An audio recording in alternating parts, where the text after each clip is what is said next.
在三国历史中，孙权曾多次北上进攻合肥，其中最著名的一次是被曹魏名将张辽以800人突袭10万大军，甚至一度逼近其本阵。但很多人不知道的是，这并不是故事的结束。在之后的10多年里，孙权又连续发动了4次进攻，兵力更多，准备更足，可结果却始终没有改变。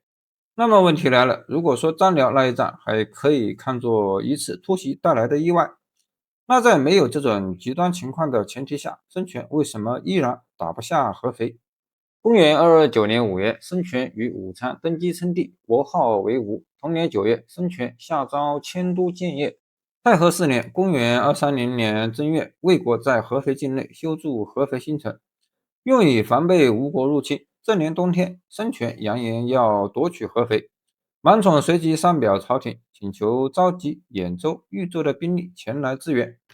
不久后，兖豫两州的援军云集合肥，孙权见无机可乘，只好率军退还。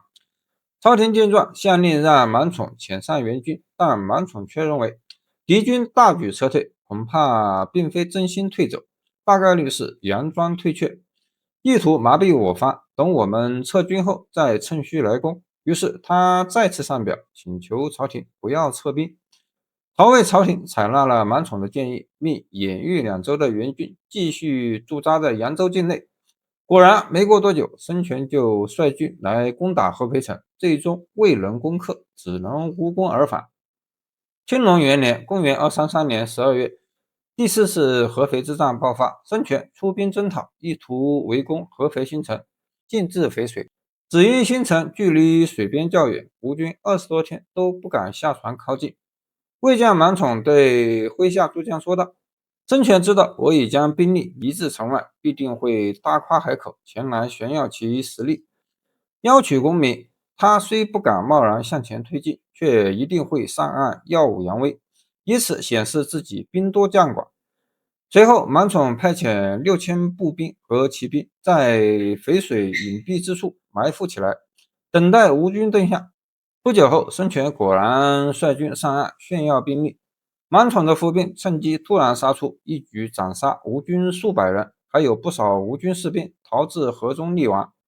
吴主孙权大怒，随即下令猛攻合肥新城，同时派吴将权崇率领5万步兵和骑兵攻打六安。最终2场战事均未能攻克目标，吴军又是无功而返。青龙2年，公元234年2月，蜀汉丞相诸葛亮发动第5次北伐，并派使者前往东吴，请求一同出兵。孙权答应了。孙权判断失误，以为魏明帝曹睿不会亲自率大军来援，于是同年5月，他进驻巢湖口，对外声称有10万人，亲自率军攻向合肥新城。另一方面，又派陆逊、杜哥景率领1万多人进驻江夏绵口，进攻襄阳，同时命将军孙韶、张成进驻淮水一带，向广陵、淮阴方向推进，形成3路兵马北伐。6月，曹魏扬州守将满宠率军前去支援新城守将张颖。铁衣将军田豫认为，新城本身防守能力已经足够，如果此时出兵，反而可能被孙权趁机吞掉援军。于是他说，敌人倾尽全力大举出动，并不是为了小利，而是想借攻打新城引诱我方主力出动，应该任由他们攻城，挫其锐气，不要与之正面较量。他们久攻不下，士兵自然疲惫，等其疲惫之后再出击，便能大获全胜。如果敌人看穿我们的打算，就不会再攻城，而会自行退去。若现在出兵，正中他们的计策。此外，大军行动的方向应让人难以预料，不该让敌人轻易判断。当时不少官吏士兵请假在外，满宠上表请求调集中军兵力，并召回所有请假将士，以便集结退守树村防御。不过，陕骑常侍广平人刘绍认为，应当固守不出，避开敌军锋芒，同时先派步兵5000、精骑3000前出，故意将队伍拉到冲上，多设旗帜于战鼓，让敌军误以为大军已至，从而自行退却，可以不战而胜。魏明帝采纳了这个建议，先派前队出发。魏明帝也没有采纳满宠提出的放弃合肥、退守收村的建议，认为合肥、襄阳、岐山分别是曹魏在东南西三面的关键据点，守城绰绰有余。魏征同样看出孙权表面上是响应诸葛亮，实际上更像是在观望局势，因此认为合肥城池坚固，孙权的进攻不足为惧。此时的满宠已经至少76岁的高龄，他的援军计划被田豫否决，撤离合肥、退守寿春的建议又未被采纳，于是决定主动出击。他募集了数十名壮士，折下松枝做成火炬，浇上麻油，借助上风方向点火放出，火势顺风迅速蔓延，一直烧到吴军的攻城器械。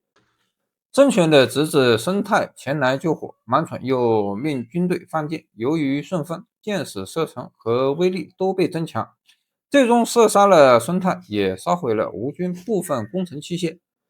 正如田豫、魏征、刘绍所预料，曹魏方面坚守合肥新城，守将张颖等人顽强抵抗，使孙权久攻不下，战事一直持续到7月。7月壬寅日，魏明帝曹睿亲自率大军东进。当大军行至距离合肥新城数百里的浔阳时，孙权已经心生畏惧，选择撤退。进攻淮水流域的孙韶军也同时回师，只有在汉水流域作战的陆逊军继续坚持了一段时间，但不久也随之撤军。公元253年，吴太傅诸葛恪从东兴返回不久后，不顾群臣劝阻，在3月亲自率领20万大军再次北伐。到了夏季4月，他率军围攻合肥新城，修筑土山，加紧进攻。魏将张特率3000人坚守新城，苦撑3个多月，死伤惨重，城池几乎被攻破。张特对吴军说道：“现在我已无心再战了，但依魏国法规，被攻超过100日而援军不救的话，虽然投降，家人可以免去刑责。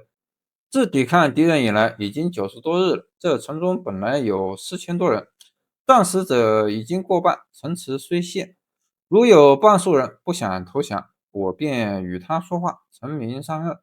明日早上送明，你们先以我的印绶拿去做信托吧。”随后，张特将自己的印绶抛给吴军，而诸葛恪信以为真，没有收取。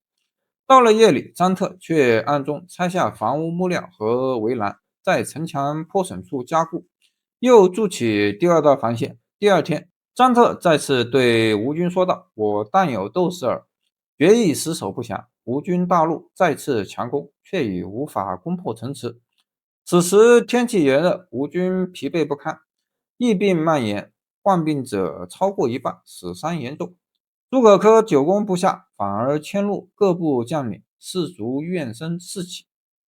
早在当年5月，曹魏朝廷就已经得知诸葛恪围攻合肥新城的消息，于是派太尉司马孚率20万援军从寿春集结，赶赴合肥新城。司马孚判断吴军已经疲惫，于是率军进击，大败吴军。8月，诸葛恪无奈撤军，司马师又命文钦率精锐部队配合行动，试图截断诸葛恪的退路，由兀丘俭等将负责断后。诸葛恪因此心生畏惧，仓促撤退。文钦趁机追击，大败吴军，斩首1万余人。当你把这6次战役放在一起看，就会发现一个很反直觉的结论：合肥难打。从来不是因为这座城有多坚固，而是因为曹魏在这里已经不再只是守城，而是建立起一整套完整的战争体系。从心理战到突袭战，从坚守消耗到反击追击，每一次的孙权北上，面对的都不是同一种对手，而是一套不断变化的应对方式。所以他6次进攻，6次失败。你觉得孙权输在哪里？